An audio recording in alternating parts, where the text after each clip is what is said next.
Top 6 actors James Coburn hated the most. James Coburn was born James Sherazin Coburn III on August 31, 1928 in Laurel, Nebraska, a small Midwestern town where his early life was shaped by the values of hard work, humility, and perseverance. His family faced financial difficulty during the Great Depression, which instilled in him a resilience and independence that would stay with him throughout his life. After moving to Compton, California in his youth, Coburn developed an interest in movies and storytelling.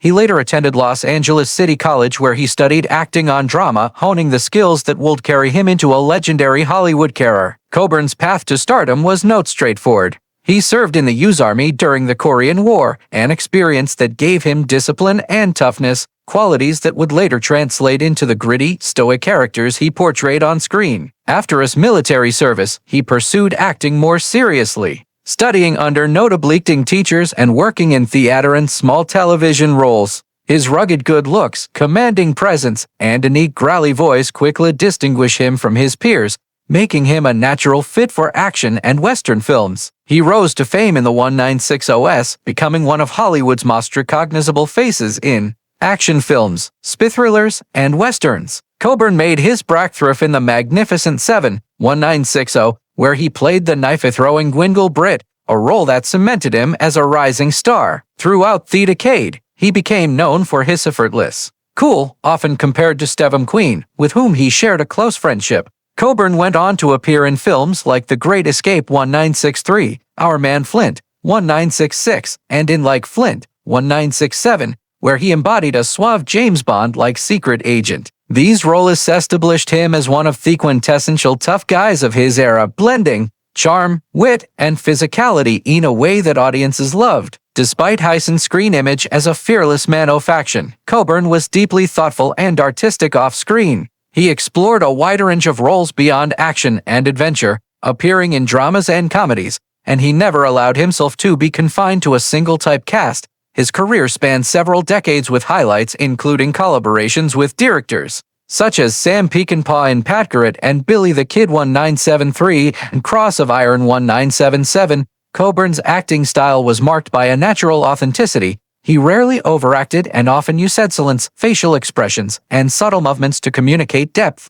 and emotion. In the late 1970s, James Coburn experienced a passionate and creative lyric 4-year relationship with talented British singer-songwriter Lindsay DePaul. Their connection was notably personal but also artistic, as the duo collaborated on music that left a lasting mark on DePaul's career. Together they co-wrote memorable songs such as Losing the Blues for You and the whimsically titled Melancholy Melon, both of which found a place on her acclaimed album Tigers and Fireflies. This period showcased a different facet of Coburn's multifaceted talents. Beyond his imposing presence on screen, he demonstrated a flair for musical collaboration and lyricism, revealing an artistic sensitivity that many of his fans may not have known. After this period of musical exploration and personal growth, Coburn returned to the world of cinema in the 1990s, reasserting himself as a commanding presence in both supporting and character roles. During this resurgence, he appeared in a series of diverse and high-profile films that highlighted his versatility, including the Western adventure Young Guns 2, the action comedy Hudson Hawk, and the feel-good sequel Sister Act 2, Back in the Habit. He also lent his talent to the slick, playful Western Maverick, the explosive thriller Eraser, and the euphorious comedy Nutty Professor. Coburn's dedication to his craft reached a pinnacle with his performance as Glenn Whitehouse in Affliction, a role so powerful and emotionally resonant that it earned him the coveted Academy Award for Best Supporting Actor, cementing his legacy as one of Hollywood's most compelling character actors. As his career continued to evolve, Coburn demonstrated remarkable adaptability by embracing voice acting, an arena that allowed him to bring his unmistakable gravitas to animation. One of his final most beloved roles was as the charismatic yet morally conflicted Henrich Water 3 in Pixar's groundbreaking film Monsters, Inc., where his voice gave life to a character that remains iconic to audiences of all ages. Through decades of acting, musical collaboration, and artistic exploration, James Coburn left an indelible mark on both the silver screen and beyond, proving himself a truly dynamic and enduring talent. James Coburn's personal life included significant marriages that reflected different chapters of his life. His first marriage was to Beverly Kelly in 1959, a union that would last for 2 decades and produce 2 children. During these 20 years, Coburn navigated the challenges of balancing a burgeoning career with family life, all while maintaining his reputation as a charismatic and versatile actor. Their marriage, like many in the demanding world of entertainment, eventually came to an end, and the couple divorced in 1979.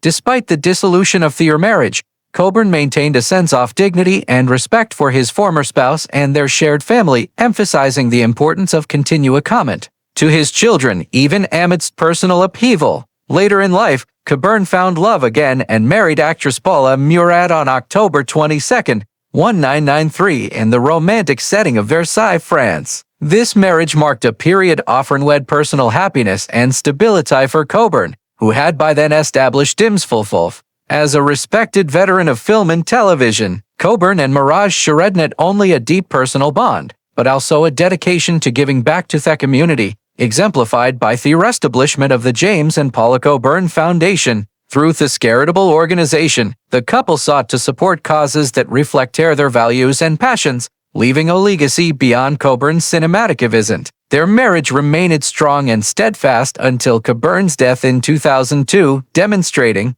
a partnership built on mutual respect, love, and shared purpose. Even as Coburn faced severe rheumatoid arthritis, a condition that caused him chronic pain and limited mobility, he pursued his passions with determination and courage. He became a devoted student of martial arts, embracing the discipline and philosophy it offered. His dedication to martial arts brought him into close friendship with the legendary Bruce Lee, one of the most influential martial artists of all time. Their friendship was not merely casual. It was marked by mutual respect, shared interest in physical and mental discipline, and a deep understanding of each other's dedication to their craft. When Bruce Lee tragically passed away at the height of his career, Coburn honored his friend by serving as one of the bearers at Lee's funeral on July 25, 1973. This gesture underscored the depth of their bond and Coburn's loyalty to those he cared about, highlighting a side of the actor that was compassionate, respectful, and committed to the people who mattered in his life.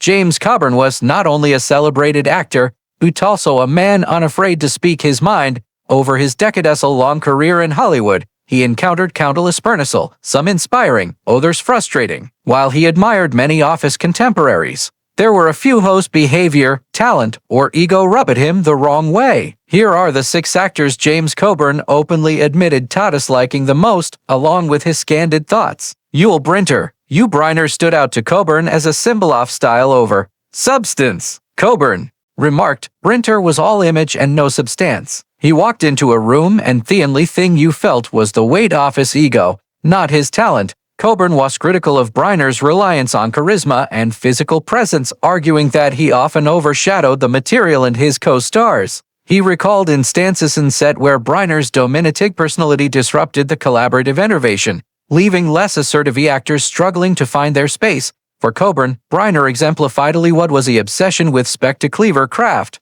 Coburn's disdain wasn't purely professional. He found Brynner personally overbearing, describing him as someone who acted like the camera existed just for him. In a world where subtlety and authenticity were prized, Brynner's theatricality grated against Coburn's own understated style. Marlon Brando. Coburn's issues with Marlon Brando were both professional and personal. Despite acknowledging Brando's talent, Coburn felt that he often relied on his reputation to excuse erratic behavior. He stated, "Brando could be brilliant, yes, but working with him was like dancing on a tightrope. You never knew when the next ego-fueled tantrum would hit." Coburn was particularly frustrated by Brando's unpredictability and the sense that he believed himself above their rules of professionalism. He also noted that Brando sometimes undermined co-stars, making collaborative scenes difficult. While Coburn admired Brando's artistry from a distance, he disliked the way Brando's ego could overshadow everyone else on set, turning potentially great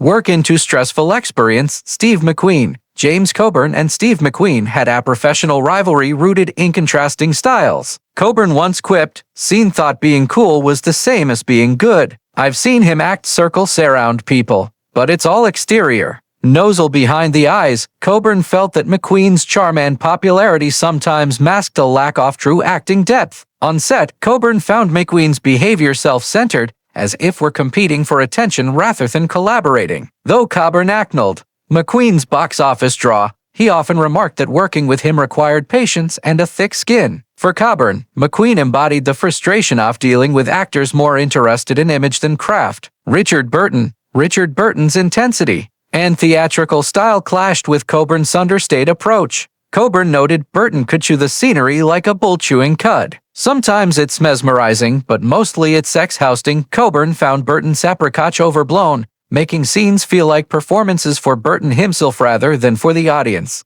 Or story, beyond style, Coburn was wary of Burton's personal volatility. He described Burton as brilliant but often consumed by ego and personal drama which could spill into his work. To Coburn, Burton represented the pitfalls of allowing personal intensity to overshadow collaborative artistry.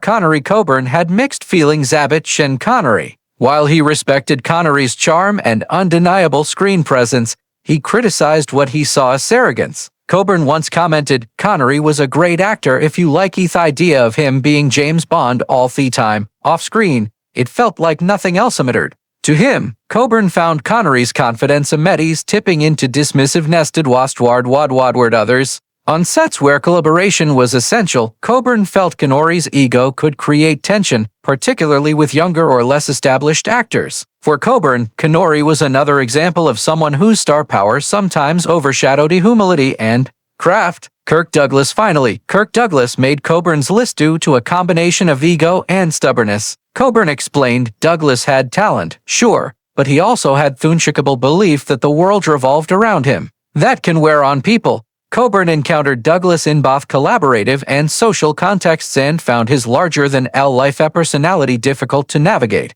Though he admired Douglas's dedication to work and longevity in Hollywood, Coburn often found his domineering presence frustrating. In Coburn's view, Douglas was talented but emblematic of challenges of working with strong personalities in Hollywood, actors whose confidence could sometimes tip into overbearing behavior. James Coburn, the Academy Award-winning actor known for his distinctive, rugged charm and commanding screen presence, passed away from a sudden heart attack at his home in Beverly Hills on November 18, 2002 at the age of 74. According to his wife Paula, the moment was both intimate and heartbreaking. He collapsed in her arms while the couple was quietly listening to music together, a private scene that underscores the depth of their bond and the tragedy of his sudden passing. The immediacy of the situation prompted a rushed call to emergency services, and Coburn was quickly transported to Cedars-Sinai Medical Center, one of Los Angeles' most renowned hospitals where medical staff attempted life-saving measures. Despite their